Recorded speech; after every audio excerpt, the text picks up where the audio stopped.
ñoo ngi leen di nuyu ku si nekk turam ak santam dal leen ak jàmm le 17 bis la si bis yi le 17 novembre bés la si bis yi mu nekk kàddu yi ki nga xam ne nag moo di Diop Khass mu àddu si mbirum Ousmane Sonko di wax nag ay kàddu dénk ko ki nga xam ne moo di président Macky Sall mu koy xamal que ne nag jëf ji nga xam ne rafet na lool te mu jëf ko si Sénégal foo tourné di ko gis mu nekk ay jëf yoo xam ne nit mënta dugg Sénégal ba génn fi te du ko gis mu ne nag yooyu jëf nga xam ne kii di président Macky Sall daal dina koy jëf moom mu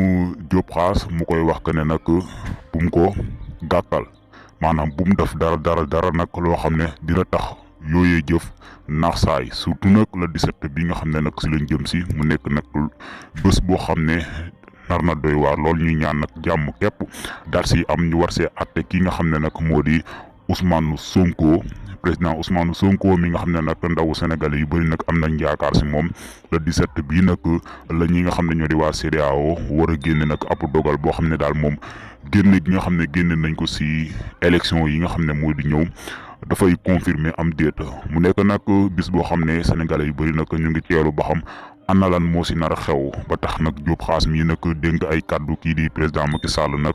di ko aatu rek nag di ko ñaan tamit rek mu daal di gën a saxal tamit jàmm si sunu réew di Sénégal